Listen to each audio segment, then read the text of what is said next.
Дүйнө элин анын ичинде Кыргызстанды да түйшөлтүп, кайгы капага салган коронавирус илдетинин өлкөбүзгө киргенине 1 жылдын жүзү болду. Өткөн 2020-жылы мына ушундай оор сыноого кабылганыбызда калкыбыздын биримдигин, айкөлдүгүн көрсөтүп, элибиздин арасынан суурулуп чыккан чыныгы каармандар Кыргызстандын жылаңачталган медицина тармагын, керек болсо бүтүндөй мамлекетибизди колдоого алып, COVID-19 илдети менен күрөшүүгө опол-тоодой салымдарын кошушту.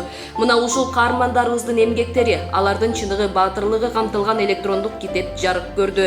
700дөн ашуун барактуу электрондук китепте 150дөн ашуун каармандардын окуясы чагылдырылды. Электрондук китептин авторлорунун бири журналист Бактыгүл Чыныбаеванын айтымында аталган долбоор коомчулукка жарандык коомдун пандемия маалындагы топтогон тажрыйбасы тууралуу так маалымат жеткирүүнү көздөйт. Бул өзү документалдык ресурс болуп саналат. Бул жерде ошол пандемиянын чыныгы картинасын көргүсү келген журналисттер болобу, жөнөкөй карапайым эл болобу, ичин ачып окуп, аудиосун угуп, ошол интервьюлардын өзлөрүнө бир таянак чыгарса болот да. Негизинен жалпысынан бир 9-10 айлык убактыбыз кетти буну иштеп чыккангачы. Анан азыр веб-сайттын презентациясын кылып атабыз. COVID Stories KG деп аталат. Анан бул веб-сайт кийин мындай китеп түрүндө дагы PDF форматында да чыгат.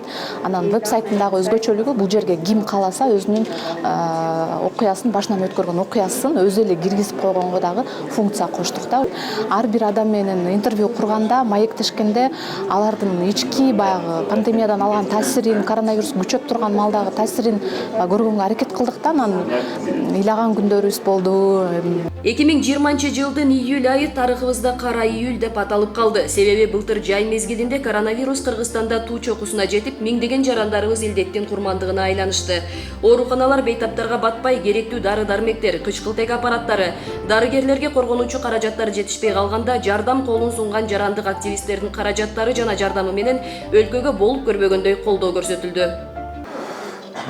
Тилекке каршы былтыркы келген илдет абдан бир чоң жоготууларга алып келди.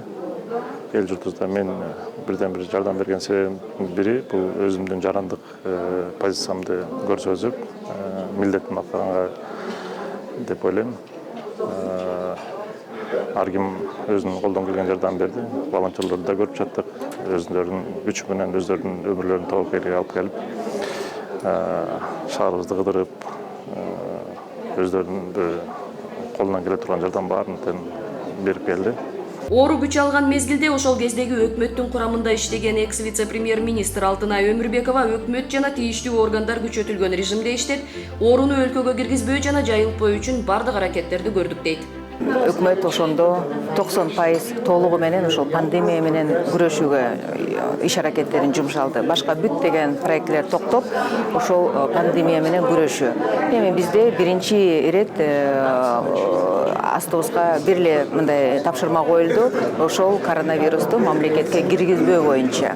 Бирок эми биз бүгүн уже 1 жыл өткөндөн кийин түшүнүп атпайбызбы? Кыргызстандагы чоң бир глобалдык дүйнөнүн бөлүгү. Демек биз дагы көп болсо дагы балким бир жарым ай чыдасак дагы, бирок ал кирмек экен. Мына бир дагы мамлекет калган жок, пандемия кирбеген. Коопсуздук ушундай кырдаалдар түзүлгөндө биздин мамлекет буга мындай жакшы бир реакция бере албаганын дагы аныкталды да. Көп деген мен ойлойм маселелер, көйгөйлөр ачык чыкты. Эми биз болсо мен ойлойм мына уже бүгүнкү күнү 1 жылдан кийин тажрыйбабыз дагы бар, билимибиз дагы бар. Биз бүт иш аракеттерибизди ушул 3-чү толкун болбоосуна жумшашыбыз керек. Болгон учурда дагы кара июль кайталбашына жумшашыбыз керек. Ана мен ойлойм эң негизги сабактарды чыгарышыбыз керек да. Баштар жетишпей атты, көбүн дневной стационарларга көбүн алып кетишти. Анан бизге келгендерди биз деле сортировка кылып, өзүбүз жөнөтүп аттык. Больницага тяжелойларын, жеңилдерин дневной стационарга, надам үйдөн лечение кылып аттык. Анан телефондон лечение кылып аттык, баарын дистанционно. COVID-19 кыргызстандыктардын үнү менен китебинин авторлорунун бири Кайыркүл Урумханованын айтымында аталган электрондук платформа коронавирустун өлкөгө кантип кирип, илдет менен күрөшүү кандай жүргүзүлгөнүн, илдеттин курмандыгына айланган жарандарыбыздын оор окуялары, врачтардын кызыл зоналардагы өткөргөн оор мезгилдери жана бейтаптарды дарылоо сыяктуу бардык маалыматтар камтылган. Аталган электрондук ресурс бул жөн гана кылымга тете болгон 1 жылды камтыган электрондук китеп эмес, аракеттер менен мүчүлүштүктөрдү, каталар менен бирге жыйынтыкты чагылдырган платформа. Коронавирусту биз толук жеңип бүткөн жокпуз. Анын мутацияланган жаңы түрлөрү кайрадан күч алып, алгачкы штаммдан 10 эсе тез жайылып, 50%га кооптуу деп дүйнөлүк адистер эскертишет. Андыктан өткөндөн сабак алып, илдеттин жаңы толкунунун курмандыгына айланбастан электрондук китепке кирген каталарды кайталабайлы дешет уюштуруучулар.